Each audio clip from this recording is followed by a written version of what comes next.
can't do that, but I keep infection.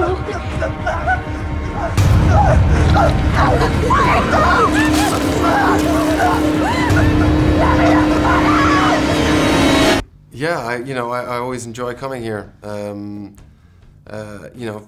For the summer I'll be through here again for sure. Yeah, I like it here. I haven't been to Madrid too many times actually. The last time was here for Assassins. So I haven't really got to explore Madrid as much as I would say somewhere like San Sebastian or Barcelona, but I'll be back.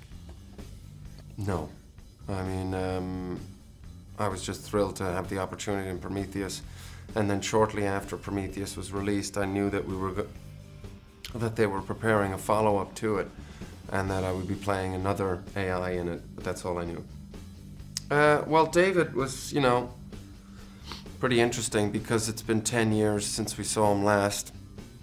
He hasn't had any maintenance in 10 years, so it's the classic thing of, I don't know how many times in a year I have to restart my computer and reboot it because it's going a little haywire, acting up. So that's the concept with David, that he's a little unhinged. And he's very theatrical. He's very expressive. He's lonely, bored, curious, and he's got an ego, which makes him very fascinating sort of study as an AI. Walter, on the flip side of that, is, as he says himself, a much less complicated version, because after the David 8s were released, human beings started to feel unsettled by them, these human characteristics that they possessed. So the following models were programmed without those intricacies. So Walter is very neutral, very contained, without any personal motives, and I wanted to portray him sort of as a kind of blank canvas and allow the audience to project what they think he's thinking and if he has any emotional content, because they don't know who he is yet. He's a new character, so to keep that sort of suspense of whether he's friend or foe for as long as possible. Fun.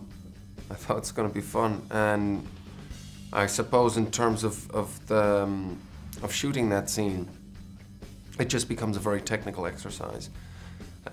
So you just need to be very precise in the blocking. So where the fluid's being held, you want to get as closely as possible to what you did on the sort of reverse.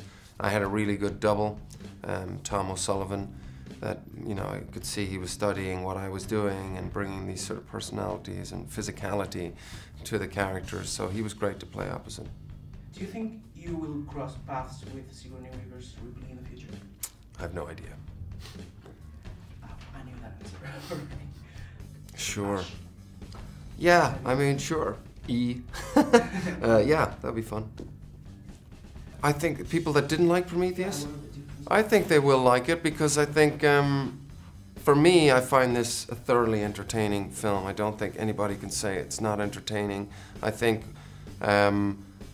perhaps a lot of the people that didn't like Prometheus found it a little too cerebral and wanted to sort of return to that sort of horror thriller element.